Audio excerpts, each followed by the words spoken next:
শুধু ঢাকাতে নয়, আমি মনে করি যে সারা বাংলাদেশে যে পরিবহন সেক্টরের একটা নতুন ডাইমেনশন ক্রিয়েট হবে। ইভি বাস আসবে, আপনারা ইতিমধ্যে জেনেছেন 200 ইভি বাস আমরা ডাইরেক্ট পারচেস প্রক্রুটমেন্টে গিয়েছি, কারণ প্রকল্প আকারে যদি যায়, এটা প্রকল্প আকারে উপস্থাপন করা, পাস করা, টেন্ডার করা ইন্টারন্যাশনাল পেতে আমাদের 1.5-2 বছরের মতো লেগে যায়, মিনিমাম 1.5 বছর লেগে যায়।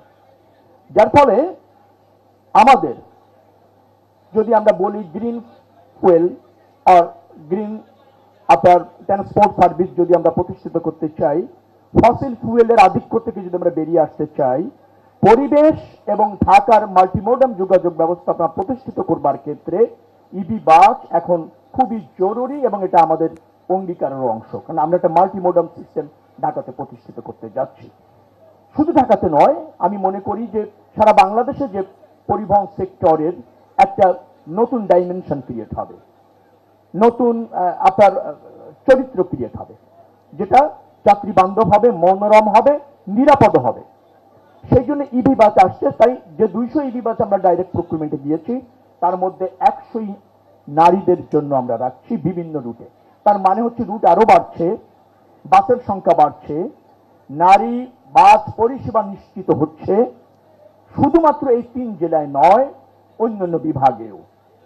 এটি জাতির জন্য আমি মনে করি যে একটা সুন্দর দিন এবং আপনার স্মরণীয় দিন যে আমরা এটা চালু করতে সক্ষম হলাম অনেক সীমাবদ্ধতার মধ্যে, অল্প সময়ের মধ্যে। নারী ড্রাইভার এখানে একজন বক্তব্য রেখেছে। আমি গতকাল তার ভিডিওতে স্টিয়ারিং কিভাবে চালায় এটা একটু দেখেছি। আমি কিন্তু এইটুকু বলতে চাই, নারীরা পুরুষের চেয়ে কোনো অংশে কম পারে না এবং পারছে না।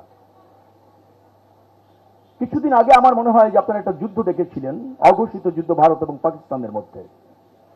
সেখানে পাকিস্তানের নারী পাইলট একবার উড়াল দিয়ে 3 থেকে 4টি সামরিক বিমান ভূপাতিত করেছে, অনলি নারী পাইলট।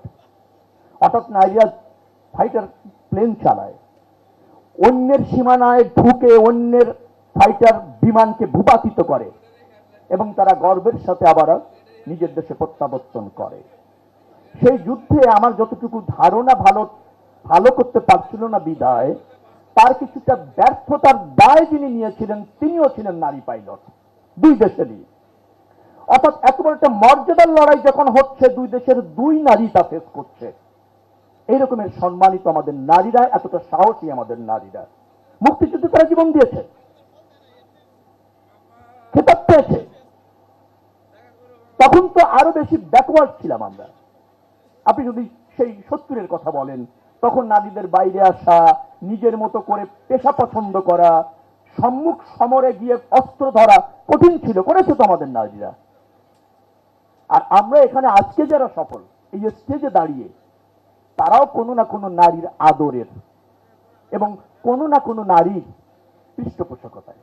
অর্থাৎ আমরা সেই নারীদের জন্য রাষ্ট্রীয় অর্থনীতি, রাষ্ট্রীয় ব্যবস্থাপনায় একটা নিরাপদ স্বস্তির যাতায়াত নিশ্চিত করতে চাই, সহ অবস্থান নিশ্চিত করতে চাই।